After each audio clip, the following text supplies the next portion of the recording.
जी तो बच्चे, अब हम लोगों ने अपनी लायबिलिटीज का पोर्शन यहाँ पे लिखना है। तो मैंने लायबिलिटीज एंड ऑनर्स इक्विटी का टाइटल दे दिया और मैंने कहा था सबसे पहले हम लोगों ने क्या लिखना है, करंट लायबिलिटीज लिखनी है। करंट लायबिलिटीज, करंट लायबिलिटीज कौन सी? ऐसी लायबिलिटीज जिनको हम लोगों ने with in one accounting period या विद इन 1 ईयर हम लोगों ने बेटा पे कर देना है, उन्हें हम लोग करंट लायबिलिटीज का नाम देते हैं। ठीक है। अब अगर हम लोग दोबारा वापस चलें अपने एडजस्टेड ट्रायल बैलेंस की तरफ, तो हमें बेटा नजर आएंगी कुछ करंट लायबिलिटीज, उसको हम लोग देखते हैं।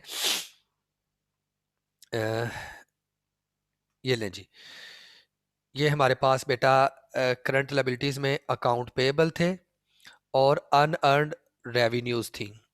मतलब अकाउंट पेएबल जिनको हमने पे करना है, अनअर्न्ड लायबिलिटी इसको भी पूरा करना है। अकाउंट पेएबल 2500 के, अनअर्न्ड लायबिलिटीज 170 की। ये दोनों को मैं ज़रा कॉपी कर रहा हूँ ताकि लिखने में ज़रा थोड़ा सा टाइम हमारा कम कंज्यूम हो। करंट लायबिलिटीज ये दो मैंने ये लिख दी और इनकी फिगर्स मैं देख लेता हूँ।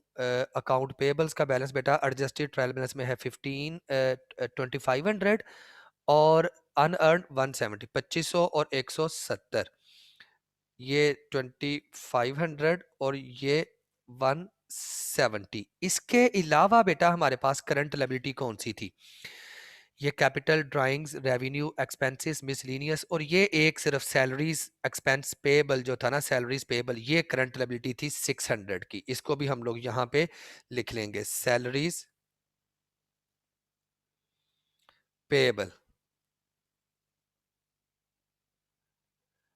सैलरीज पेएबल, ये हमने यहाँ पे लिख लिया 600 से। ले बेटा जी ये लिख दी। उसके बाद बेटा ये करंट लायबिलिटीज लिख ली। करंट लायबिलिटीज के बाद हम लोगों ने क्या लिखना था? Long term liabilities. Long term liabilities कि ऐसी लायबिलिटीज जो कि हम लोगों ने 1 साल के बाद या लंबे अरसे में जिनकी हम लोगों ने अदायगी करनी है, उन्हें हम लोग लॉन्ग टर्म लायबिलिटीज का नाम देते हैं। और हमारे इस क्वेश्चन में लॉन्ग टर्म लायबिलिटी कोई भी नहीं थी। ठीक है। लॉन्ग टर्म लायबिलिटी को लिखने के बाद हम लोग क्या करते हैं बेटा, हमारा जो लास्ट इसका स्टेप था वो थी ऑनर्स इक्विटी। ठीक है। ऑनर्स इक्विटी यहाँ पे जब लिखेंगे तो मैं ज़रा इसको थोड़ा थोड़ा सा एक्सटेंड कर लूँ अपने कॉलम्स को, क्योंकि ज़रूरत ज़्यादा की पड़ गई है। लॉन्ग टर्म लायबिलिटी नहीं दी हुई तो छोड़ देंगे उसको। उसके बाद यहाँ पे क्या लिखेंगे? ऑनर्स,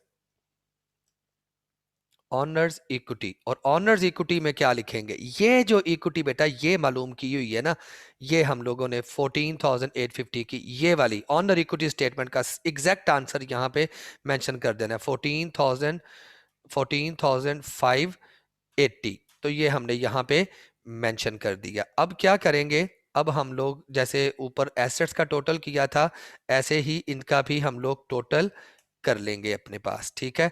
तो यहाँ पे लिख लेंगे total, total liabilities, total liabilities and honours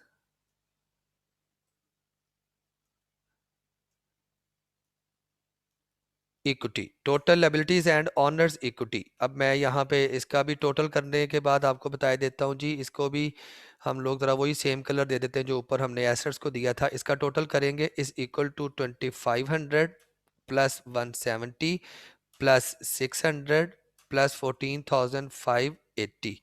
तो ये आ गया कितना? 17,850। तो देखें बेटा ये टोटल और ये टोटल दोनों टोटल सेम आए हैं हमारे पास। इसका मतलब क्या हुआ कि अभी तक का जितना भी हमारा अकाउंटिंग ट्रीटमेंट हम लोगों ने किया है वो सारे का सारा ठीक था। ठीक है। कोई भी गलती हम लोगों ने यहाँ तक नहीं की। ठीक है बेटा। तो ये बेटा मैंने आप लोगों को क्लासिफाइड बैलेंस शीट, एक्चुअल में आज का टॉपिक ये था क्लासिफाइड बैलेंस शीट, लेकिन पिछला सारा काम करवाए बगैर हम लोग ये नहीं कर सकते थे। तो आज के पूरे लेक्चर में हम लोगों ने इस सारे काम को कंप्लीट कर लिया और इस तरह से आपका बेटा ये जो अकाउंटिंग साइकिल था वो कंप्लीट हो गया। मैंने आपको कंप्लीट करके सिखा दिया। अब मैं आप लोगों को बता दूं कि बच्चे आप लोगों ने क्या करना है कि इस लेक्चर को 2 3 4 दफ़ा आपने देखना है। देखने के बाद आपको पता चलेगा कि कंप्लीट अकाउंटिंग साइकिल क्या होता है। ठीक है।